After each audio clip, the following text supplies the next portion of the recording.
부모님을 요양원에 모시는 건 현대판 고려장이다. 이 말에 공감하시는 분 혹시 계신가요? 아니면 혹이 언짢으신가요? 제가 이 화두를 던진 것은 부모님을 요양원에 모신 분들을 비난하려는 의도가 아닙니다.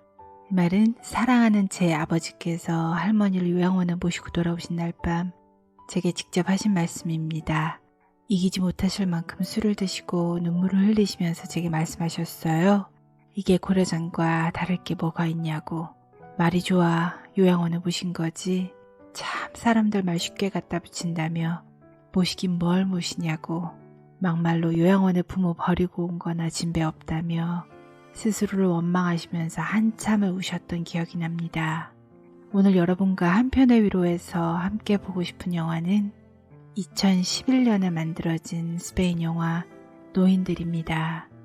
이 영화가 과연 누구에게 위로가 될지, 아니 오히려 여러분에게 마음의 짐과 부담을 지우게 될지도 모르겠으나 이 영화에 나오는 노인분들, 그리고 앞으로 저분들처럼 요양원에서 쓸쓸히 노후를 보내게 될지도 모르는 우리 부모님, 그리고 나중에 저기 어딘가에 앉아있을 미래의 저를 위로하려는지도 모르겠습니다.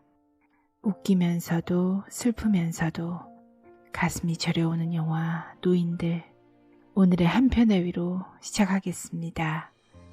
사실 이 영화 속에서는 각기 다른 사연을 가지신 어르신들이 많이 나오십니다. 계속해서 다른 사람의 말을 따라하는 어르신도 계시고요. 계속해서 자녀분께 전화를 걸어야 한다며 전화기만 찾아다니시는 어르신도 계십니다. 버터, 잼, 크래커, 티 등을 보면 자꾸 가방에 따로 챙기는 어르신도 계십니다. 나중에 손자 챙겨주려고 말이죠. 역시 내리사랑은 막을 길이 없나 봅니다. 그리고 자기 자신이 이스탄불로 향하는 오리엔탈 특급 열차에 몸을 싣고 여행을 한다고 생각하시는 어르신도 계시고, 자기 자신이 외계인에게 쫓긴다는 망상에 사로잡힌 어르신도 계십니다. 영화 내내 이분들의 사연과 사건 사고들을 재미있으면서도 쓸쓸히 전개해 나갑니다. 하지만 이런 재미난 이야기들은 직접 영화를 통해 확인해 보시면 좋겠고요. 저는 이 영화에서 정말 잠깐씩만 등장하는 자녀와 부모님과의 관계에 대해 더욱 집중해서 다루어 보려고 합니다. 영화에서 차지하는 비중은 10분의 1도 안 되는 극히 일부의 이야기지만 제게는 영화 속 그 어떠한 스토리보다도 제 마음 깊숙이 자리 잡고 있습니다. 아버지를 요양원에 모시려고 접수하는 모습입니다. 몇 년 전 저희 아버지께서 할머니를 요양원에 모시러 갔던 날의 모습이고, 얼마 후 제 가족에게 일어날지도 모르는 모습이네요. 분명 저들에게도 저럴 수밖에 없는 사정이 있을 겁니다. 부모님을 모시기 싫어서 요양원에 모시는 분들이 얼마나 있겠어요.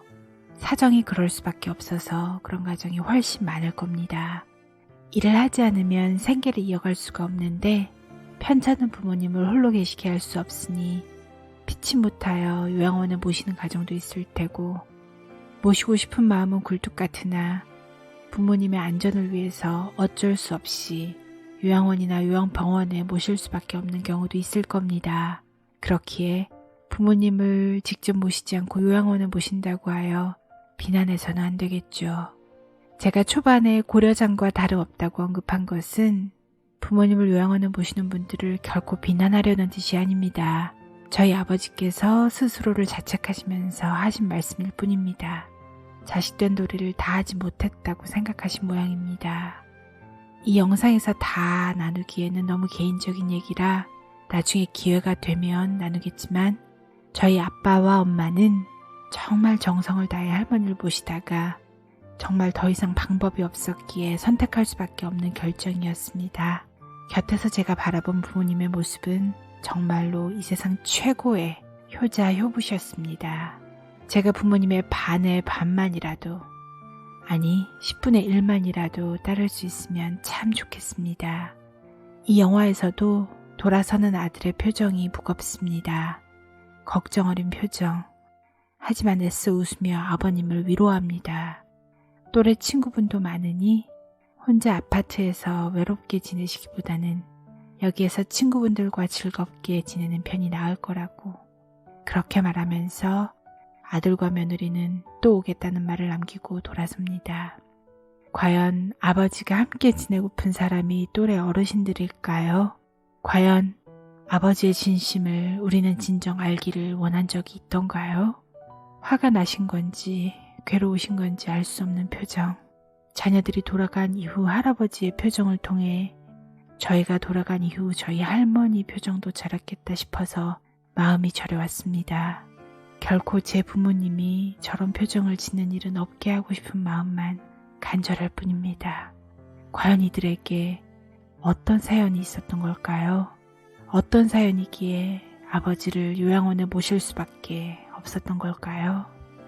아버지께서는 젊으셨을 때 은행에서 근무하셨나 봅니다. 치매로 인해 자꾸 그 시절로 돌아가시는 모양인데 아들은 못내 짜증이 많이 나 있습니다. 그저 성질이 괴팍해서 그런 것은 아닐 거예요. 처음에는 그런 아버지를 보며 속상하고 안타까워했겠지만 점점 반복되는 일상 속에서 아들도 지쳐갔던 게 아니었나 싶습니다. 이토록 부모님을 향한 우리의 인내는 짧기 그지없습니다. 공연을 보러 가야 하는데 밥을 드시지 않고 자꾸 젊은 시절 기억으로 돌아가신 아버지로 인해 공연에 늦어버린 아들은 그만 짜증을 내고 맙니다. 이에 마음이 상하신 아버지는 그릇을 엎어버리죠. 다 먹었으니 가서 너희 볼일 보라고. 산산조각이 난 그릇. 지금 아버지의 마음도 이토록 산산조각이 나 있겠죠? 자녀들이 밥 안 먹고 도망 다닐 때면 밥그릇 들고 쫓아다니며 먹였던 우리네 아버지 어머니. 당신들의 식사보다는, 그네들의 인생보다는 우리에게 밥을 먹이는 것이 더 중요했던 부모님께 우리의 인내심이 어찌하여 이토록 부족한 걸까요? 아버지 때문에 삶을 송두리째 바꿀 수 없다고 투덜거리는 아들. 우리들 때문에 부모님의 인생은 이미 송두리째 바뀐 지 오래인데, 아니 처음부터 우리를 낳는 그 순간부터 이미 인생이 송두리째 우리를 향해 올인하신 부모님. 그런 부모님 덕에 지금의 우리가 존재하는 것인데 우리는 이것밖에 되지 않은가 봅니다. 항상 부모님의 인생보다는 우리네 인생이 먼저인가 봅니다. 주인공 할아버지가 꿈에서 행복했던 옛 시절을 회상하는 장면이 나옵니다. 꿈에서 깬 이후에 요양원에 홀로 쓸쓸히 잠들어 있음을 알게 된 할아버지는 밀려오는 슬픔과 고독으로 괴로워하십니다.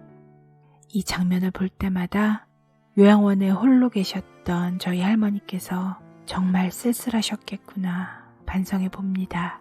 그리고 우리 아빠 엄마는 요양원에서 홀로 외롭고 쓸쓸히 두지는 않으리라 다짐해 봅니다. 요양원에 계신 어르신들의 가족들이 면회를 왔습니다. 가족들과 함께 지내는 이 순간이 너무나도 행복한 어르신들. 이분들의 표정 보이시나요? 그런데 저는 이분들의 이 행복한 표정이 너무 가슴 아프게 다가옵니다. 일상이 되어야 하는 저 행복한 순간이 한 주 혹은 한 달에 한 번 느낄 수 있는 호사스러운 순간이 되다니. 평생을 자식 키우느라 고생하시다가 늙어버리신 우리네 부모님들께 우리가 드릴 수 있는 것이 고작 한 주에 한 번씩 갖는 면회뿐이라니. 내리사랑을 치사랑으로 보답해드릴 수 없는 부족한 자식이라 송구하고 죄송할 뿐입니다. 주인공 할아버지의 치매 정도가 심해져서 이제는 거의 알아보질 못하십니다. 룸메이트 할아버지가 주인공 할아버지를 알뜰살뜰 챙겨주십니다. 밥 먹다가 흘린 것을 닦아주는 룸메이트 할아버지께 누군가가 말합니다. 뭘 그리 챙기냐고. 어차피 저 몸뚱이 안에는 아무도 없는 걸.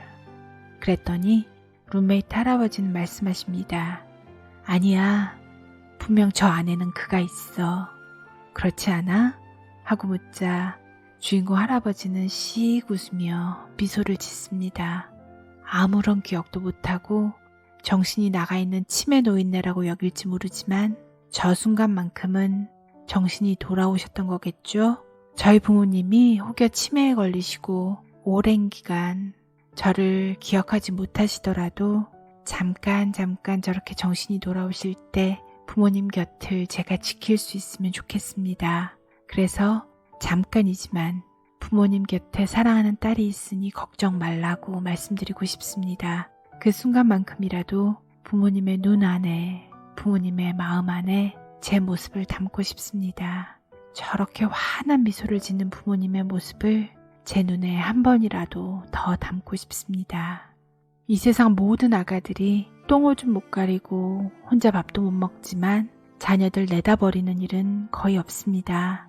제가 이 나이 먹도록 아직 자녀를 낳고 키우는 그 고귀한 일을 해보지 못하여 부모의 마음을 확실히 알지는 못하지만 많은 부모님들이 자녀의 똥기저귀를 갈면서도 이쁘다 하시고 밥 먹는 모습 보면 먹지 않아도 배부르다 하십니다. 물론 저희 부모님도 저를 위해서 그리 해주셨습니다. 저 역시 부모님께 그리 해드릴 수 있으면 참 좋겠습니다. 치매나 질병으로 대소변을 못 가리시고 스스로 식사를 하지 못하실 때가 오더라도 제가 직접 부모님을 모실 수 있으면 참 좋겠습니다. 제가 똥오줌 못 가리고 혼자 밥도 먹지 못할 때 기저귀도 갈아주시고 밥을 손수 떠먹여 주셨던 분임을 결코 잊지 않을 수 있으면 좋겠습니다. 제가 그 정도는 되는 그릇이면 참 좋겠습니다. 그런데 제 마음은 원이로되 그럴 수 없는 형편이면 어찌해야 할까요? 혹은 자식 고생시키는 것이 싫다고 부모님께서 거부하시면 그럼 어찌해야 할까요?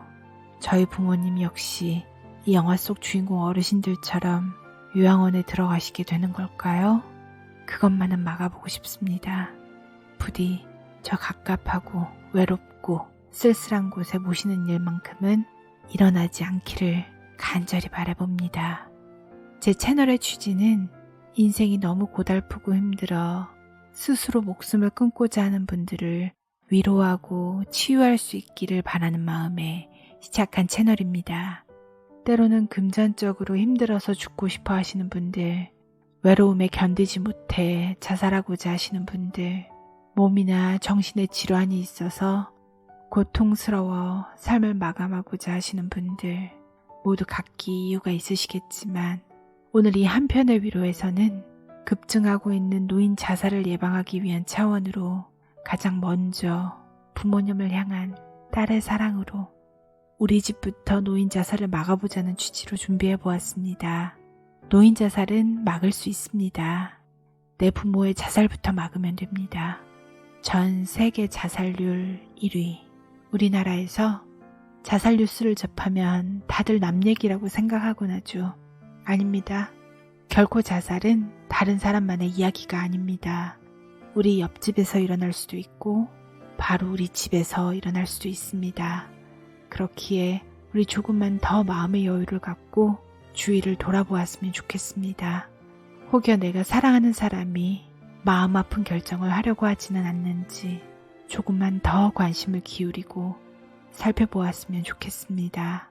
이 영화를 마칠 때 나타나는 메시지가 있습니다. 오늘날의 노인들 그리고 미래의 노인들께 바칩니다. 지금 저희 부모님처럼 노인이신 분들께 그리고 미래의 저처럼 노인이 되실 분들께 부족하지만 이 영상을 바칩니다. 오늘 제가 준비한 이 영상이 누군가에겐 위로가 아니라 짐과 부담이 될 수 있다 생각합니다. 하지만 나중에 저희도 이처럼 늙어갈 것이고 언젠가는 우리도 노인이 되는 것을 피해갈 수 없기에 지금 자신에게 부담이 되는 영상이라 여기지 마시고 미래의 노인이 되어 있을 여러분을 위한 위로 영상이라고 봐주시면 좋겠습니다. 오늘 준비한 한 편의 위로는 여기까지입니다. 다음에 또 위로할 수 있는 기회가 주어지길 간절히 소망하며 지금까지 빛의 나유였습니다. 감사합니다.